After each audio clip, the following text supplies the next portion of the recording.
Hello, hello, welcome. We're happy that you're here. This is the last class on our health symposium, which has revolved around women. And tonight is the night that we're going to get to listen to a marvelous human being, Dr. Alison Caldwell. But before we get started with that, we wanted to hear from someone who has a testimony to share. And maybe I'll let her introduce herself and tell us a little bit about herself. Her name is Danielle. And Danielle, as I introduce you, maybe you want to tell me who you are, a mom of what, and then we'll get going with some of the questions that we'd love to ask you. So welcome, Danielle. Thank you so much. So I am, my name is Danielle, and I have been on my soul journey for about 4 months now. And I am a mother of one little girl who's 5 and twin babies who are 11 months right now. Wow, that's awesome. That's incredible. What was your experience before you started on your soul program? Before starting soul, I was experiencing a lot of anxiety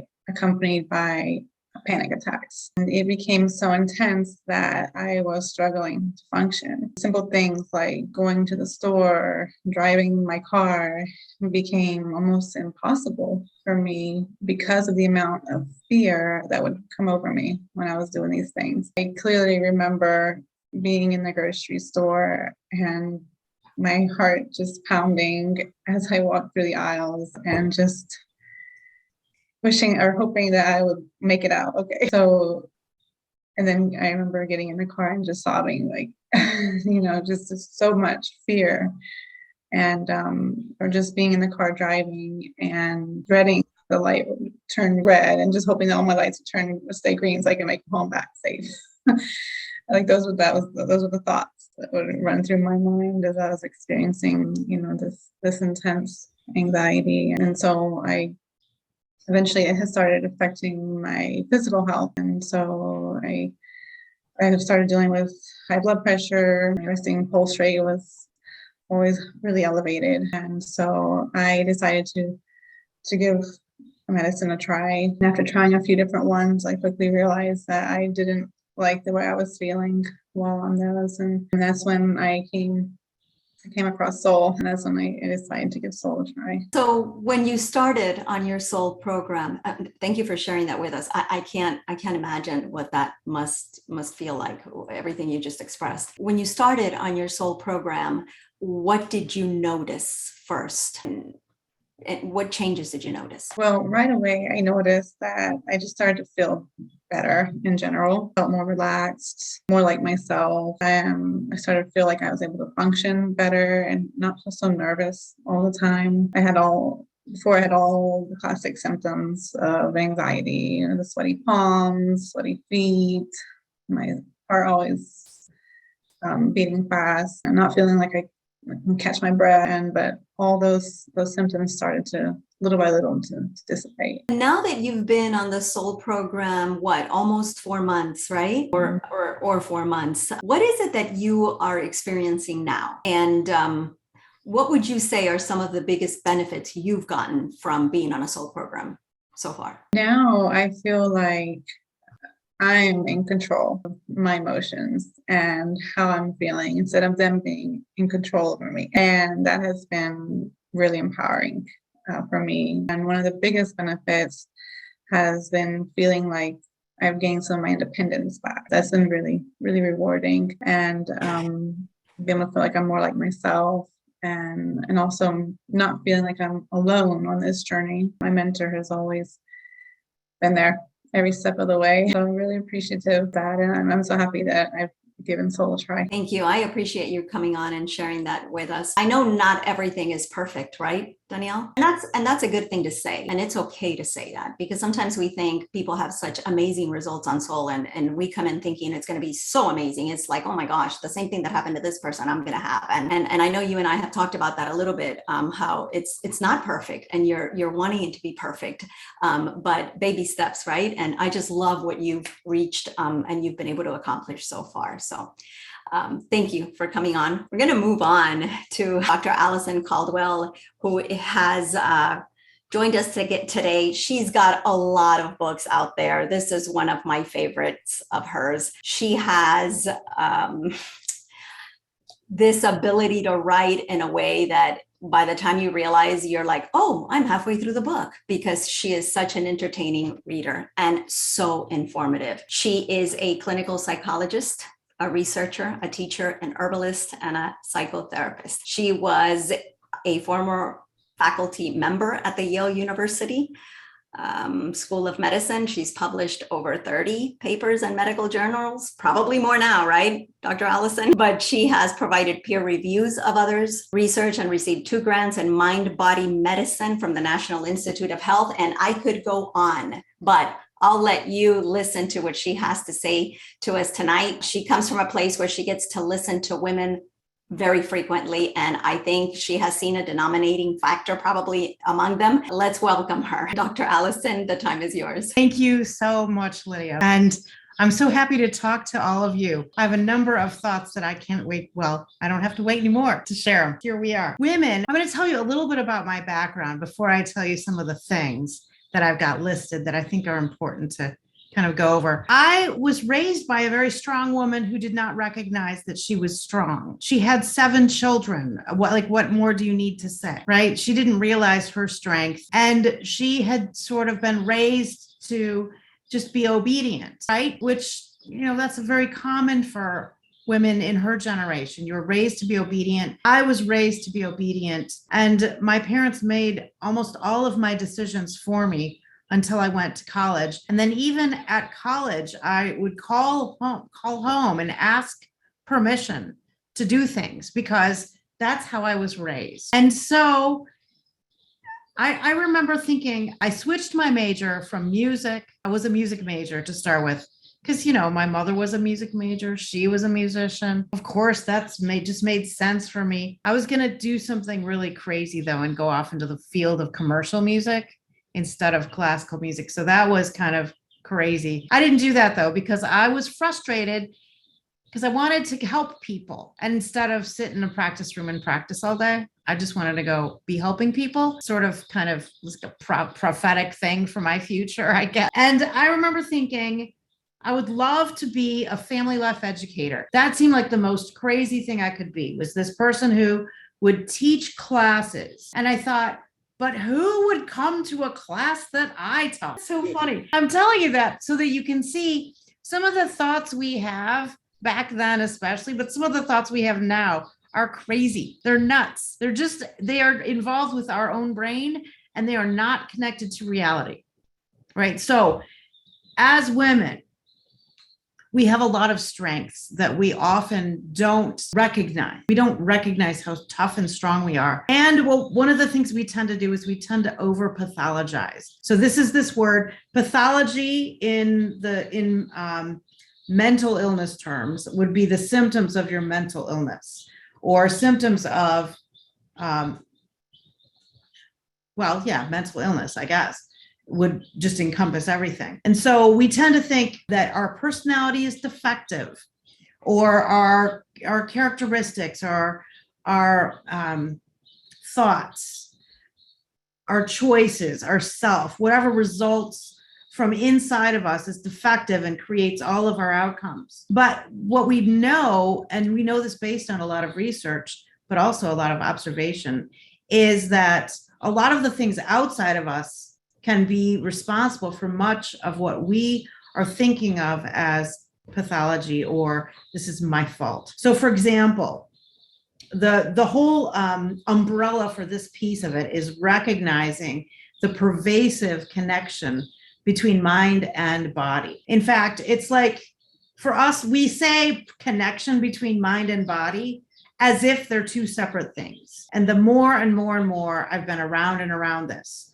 for decades now, there's no mind and without the body, there's no body without the mind. It's not even a connection. They are the same thing. So here are some of the connections that I've read about recently that I thought I'd share with you that are kind of cool, in part because they're recent. So one recent finding is that vitamin D, and so you can think about where can you find vitamin D, right? So there's a Sole product, something, vitamin D, something, right? Yeah. Okay, so vitamin D deficiency actually has been shown to weaken your dopamine system, which is kind of interesting. So dopamine is the neurotransmitter that signals, hey, do that again. Sometimes people think of it as like your pleasure kind of molecule. It's not just that. It's sort of a weak way of saying what it does. It's sort of like this reminder that when you do something that the brain's like, woo, yeah, dopamine makes sure it marks that as, hey, do this again. And so if you go eat something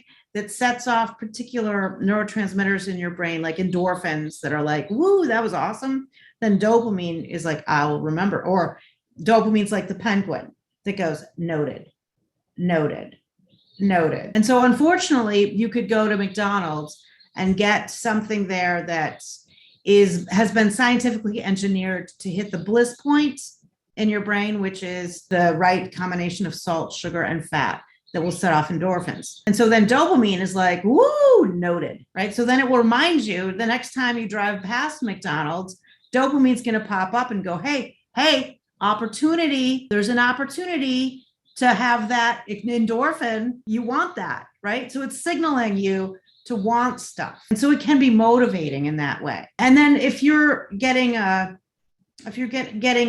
manipulated into wanting things, like with that bliss point that scientists make. So the food actually doesn't taste good. I went back and tried it a few years ago, and I was like, this food is actually really nasty. Why is my brain telling me? Because I quit, I don't know, it was like 2005, 6. I just quit 100%. And I didn't have any for a long time, but my brain kept going, hey, baby. And so then I finally went back and tried it, and I'm like, this is terrible food. Anyway, vitamin D weakens that dopamine system. Vitamin D deficiency. Let me be clear. A deficiency of vitamin D weakens that dopamine system. It makes it easier to overeat. It makes it easier for obesity, and it makes it easier for you to overuse drugs. Some drugs are overused just by definition, like cocaine, for example. Just putting that out there in case anyone's unclear. So drug overuse, consumption, etc.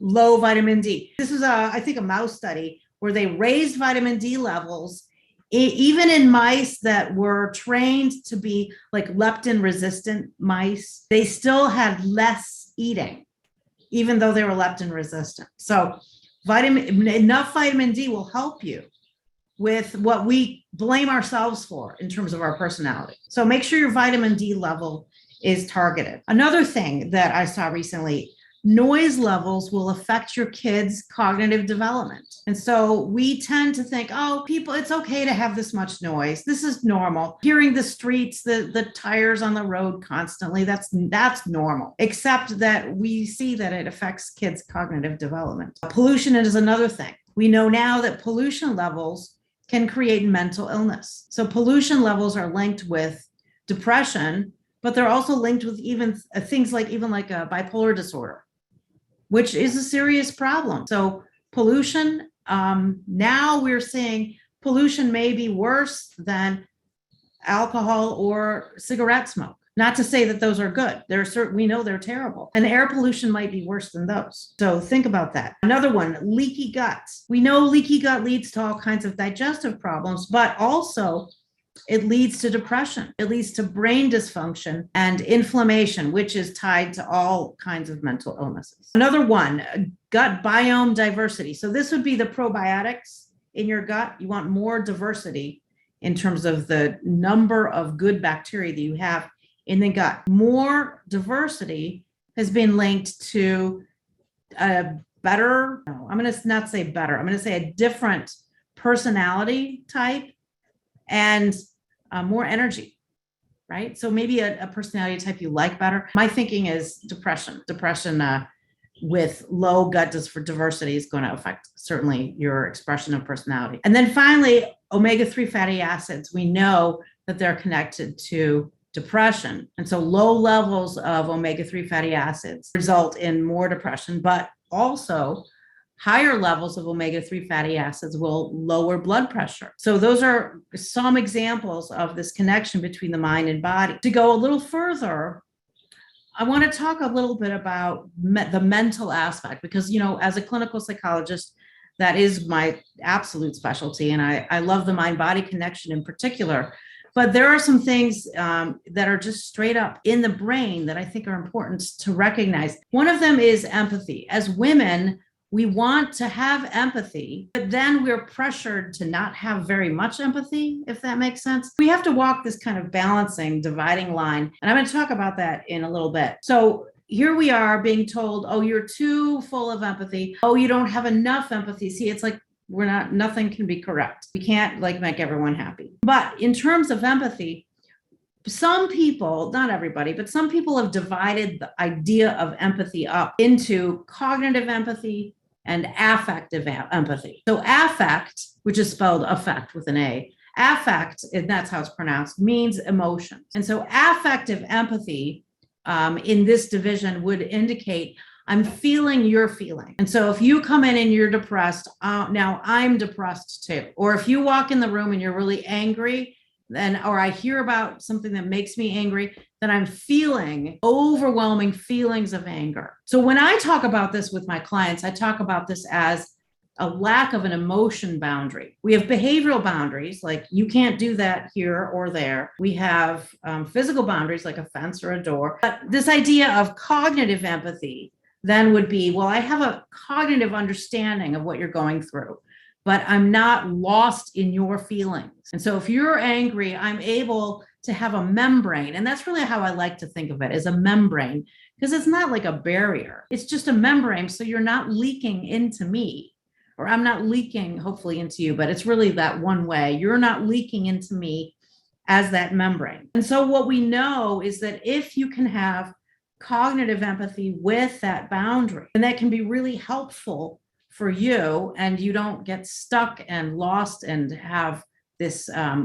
pervasive lack of energy, and you actually have more compassion with the cognitive empathy piece. When you have the affective empathy, and I'm not even sure I like calling it that, but that lack of an emotional boundary where you're allowing other people to leak into you, that burns you out, and it makes it really hard to be a friend, because now you're dysregulated emotionally instead of being able to help somebody. And so kind of think about, where are you in terms of we've got leaky gut, here we've got leaky empathy membrane, maybe you could call it, I don't know. And so you can think, if you find that you are kind of leaky that way, or you're allowing a lot in, I would take a moment and say, one, what is me and what is from you? How much of this is from me? How much of this is from you? Where is the line? What is me? What's you? And then as you're kind of focusing on experiencing that, practice in your mind, just creating a membrane and thinking, you know what? I can be me and still help you. I think a lot of times the reason why people get so leaky is they feel like if they don't feel what the other person's feeling themselves, then they're not being compassionate. But you can be compassionate without bleeding, right? If you think about helping somebody who's got a cut on their leg, well, if you're bleeding, you can't really help them as much. So think about it that way. Okay, which leads me to the next idea. We've recently found that in college students, feelings where they don't feel like they belong really affect depression. And I think that that's not just college students. That's everybody. When we feel like we don't belong, we're more vulnerable to depression. And so in thinking about how can we connect, how can we belong more, would be a way to bolster that wall against depression. And so connecting is easier when you're doing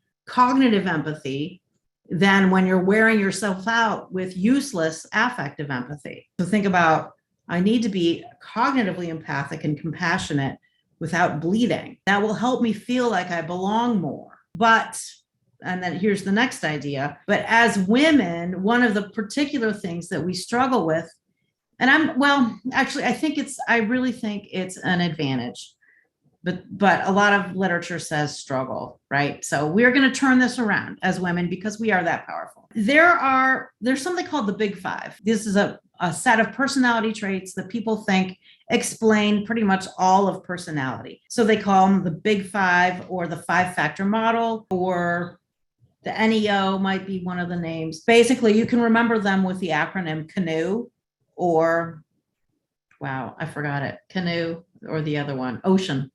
And so it stands for these: conscientiousness, agreeableness, neuroticism, openness to experience, and extroversion. The one I'm looking at right now is agreeableness. And so agreeableness is this trait where you want to be liked by other people, or you're very likable. And women tend to score higher on this than men. And I mean, in average, the average woman tends to score higher than the average man, which means, of course, you're going to have some men who score higher than women and some women who score lower than women, right? Because we're looking at average. However, women do tend to be higher in agreeableness, which gives women some trouble when they have to not be agreeable, like at work, when they have to say, this is the way it's done and the end, and don't come whining to me about it, right? A lot of times people don't like that, right? If you think about the internet, there is a lot more video of Karen than there is of the male counterpart to Karen. I can't even think of who the male counterpart is. It's so ignored, right? But there's a lot of Karen out there. And sometimes Karen is definitely emotionally dysregulated. But sometimes people worry that they're going to be seen as a Karen if they put their foot down, because we want to be agreeable. And so sometimes we let being agreeable kind of knock off all the other important things that we need to do. So if you're negotiating for a raise and you're too agreeable, it's going to be a lot easier for you to not get that raise. So we want to please, we want relationships. And so we're more frequently passive, and being passive is no good. You want to be active. And so you could think, how can I intentionally be active and stand up for my value? Because standing up for your values in an active way will create more power and more of a sense of competence in yourself, instead of worrying so much about other people liking you. So you want to get along, but when we stop pushing our core values in an effort to get along, if we lose those core values in an effort to go along, then you feel like you're not really yourself. And then again, here you are not really feeling like you belong, right? You're more connected to that leaky membrane thing, right? And so how can you be powerful and compassionate and full of your values and make a difference in the world in a way that is in alignment with what you think is good and true and kind and graceful and powerful? And you can. And so one way is this: help others. The more you help others, the more experience you have helping others, the softer your heart is, and the more oxytocin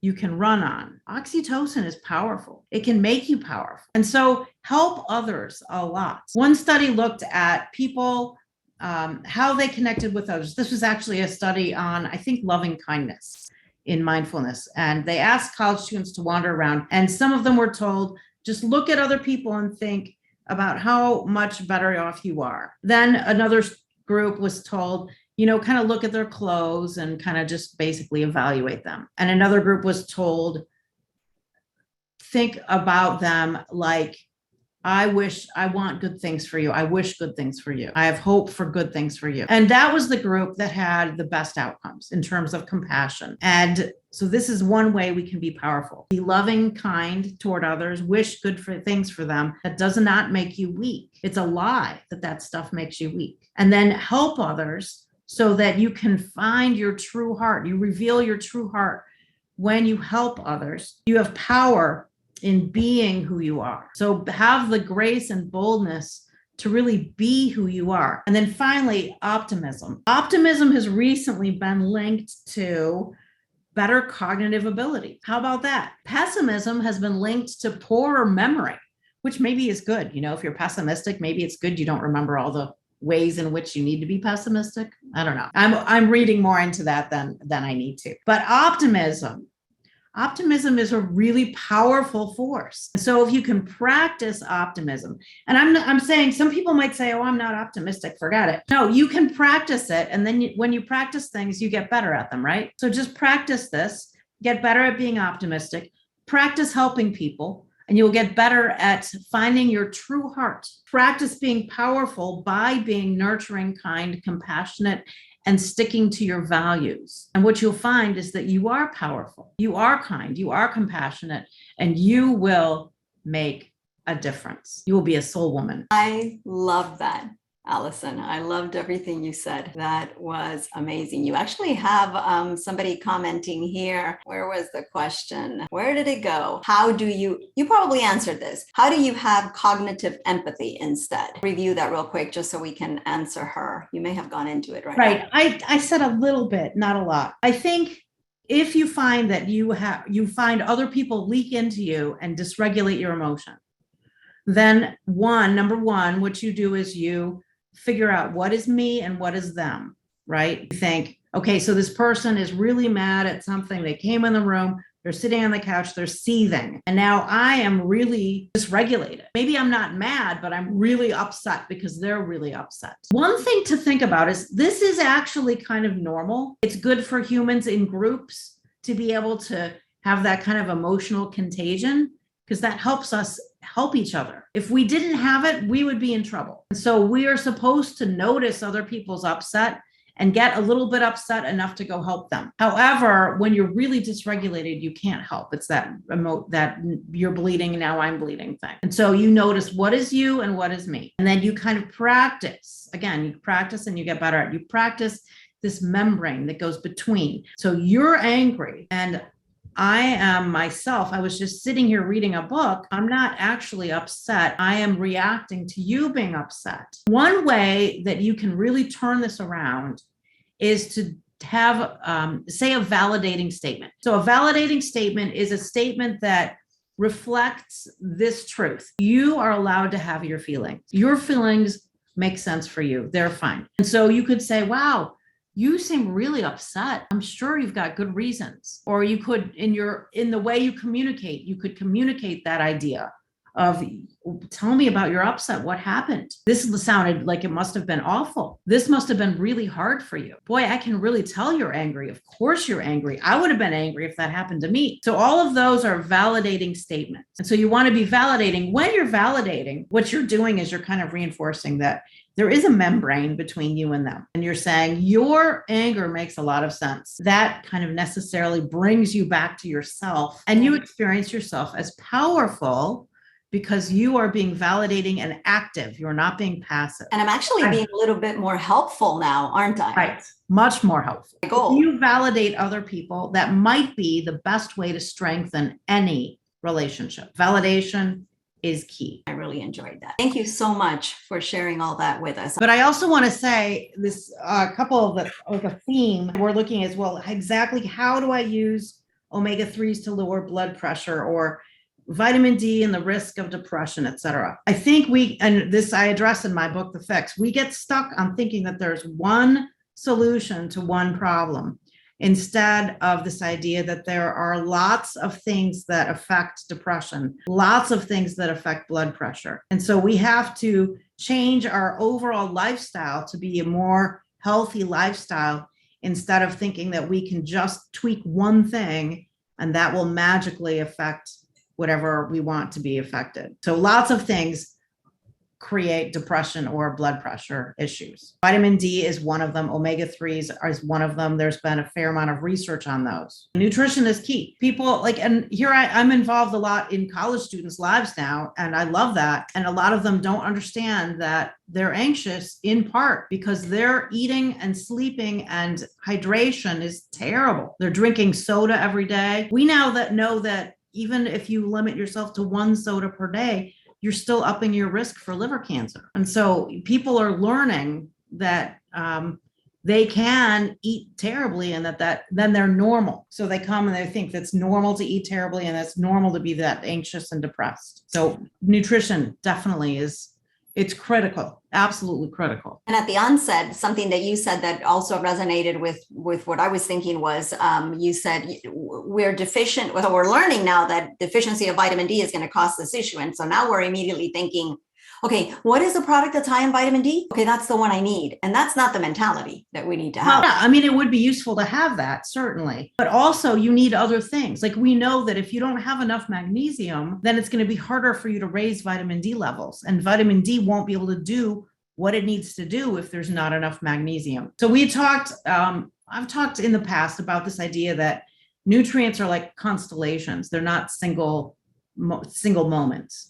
But there's a whole constellation of things that are required for vitamin C per se to work. If you don't have a certain level of all the other things, then vitamin C is not going to have the same impact. So on the other hand, people get really, really far too complicated, and they want to completely determine all of the constellation perfectly and then take that every day without recognizing, and as humans, we vary from day to day. We have different demands. We don't have the same exact day ever. At least I hope we don't. That would be very boring. And I really think if we're created to survive on this earth, you can't need such a narrow, specific band of ingredients to survive. You need to get what you need to get from the environment wherever you are. And I don't think that we would have been left on the earth to suffer and die because we had to have exactly this amount of boron and then this amount of magnesium and this amount of zinc, et cetera, right? And so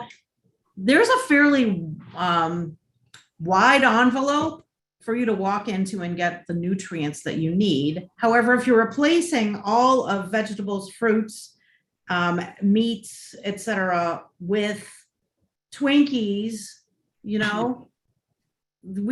some is food and some is not food. So we got to look at, is the thing I'm putting in my body actually food, right? If it's food, then I think we're not so bad. Probably need to supplement with some nutrients because they're not in the earth like they used to be. But, there's a large difference between Twinkies and real food. Definitely. Well, thank you so much for all these tips you've given us, not just on how to take care of ourselves physically, but also on things that will help us emotionally actually know how to help others without letting them leak into us. And actually, by learning these different things that you've shared today, you're right, it will make us more powerful and more able to do more, because that's what we're always looking for. We're powerful and we keep wanting to do more. So definitely, your tips are amazing. Thank you so much, Dr. Alison. Thank you again, Danielle. The beauty of Soul is that you never have to walk alone. You'll always have someone holding your hands. And thank you so much for joining us,